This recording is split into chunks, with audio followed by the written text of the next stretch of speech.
Reservation என்ன reservation? இந்த ரிசர்வேஷனால தான் எனக்கு கிடைக்க வேண்டிய வேலையே கிடைக்காம போயிட்டு. என்னடா சொல்கிற? என் கையை பாரு, உழைச்சி தேஞ்சு போயிருக்கு.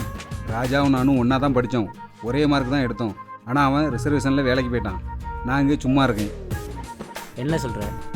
அவனுக்கு 18% தான் ரிசர்வேஷன், உனக்கு 50% ரிசர்வேஷன். அவன் 18 வந்துட்டான், நீ 50 வரல. உனக்கு 50% இருக்குல்ல. என்ன ரிசர்வேஷன் எல்லாமே பொதுவாக்கிற வேண்டியதானே? தலை வணக்க தலை.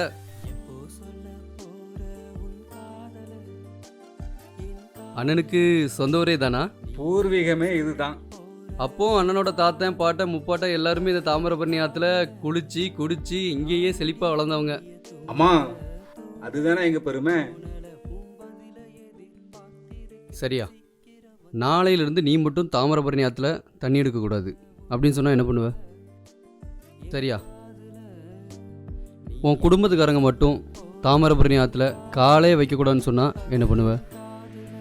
சரி, உன் ஊர்க்காரங்க, உன் ஜாதிக்காரங்க யாருமே தாமிரபரணி ஆற்று தண்ணியை பயன்படுத்தவே கூடாதுன்னு சொன்னால் என்ன பண்ணுவ?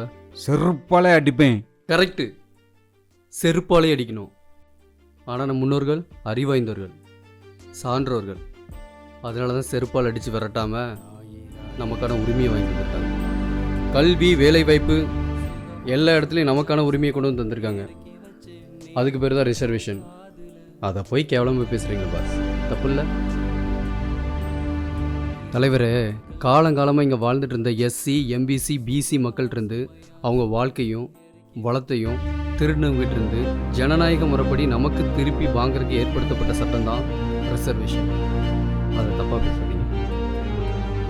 தலை கல்வி கண் திறந்த ஐயா காமராஜர், கரைபடியாத கைகளோட மக்களுக்கு சேவையாச்சின ஐயா கக்கன், தான் சொத்து பத்துக்களை ஏழை மக்களுக்கு எழுதி வச்ச ஐயா முத்துராமலிங்கம், ஏழை மக்களுக்கே தான் உயிரையும் கொடுத்த ஐயா இமானுவேல் சேகரன், பாரபட்சம் இல்லாமல் மக்கள் அனைவருக்குமே சம உரிமையை வாங்கி கொடுத்த ஐயா அம்பேத்கர் அவர்கள், இவங்க எல்லாரும் இப்போவும் குலக்கல்வி இருந்துச்சுன்னா என்ன பண்ணிட்டு இருந்திருப்பாங்க?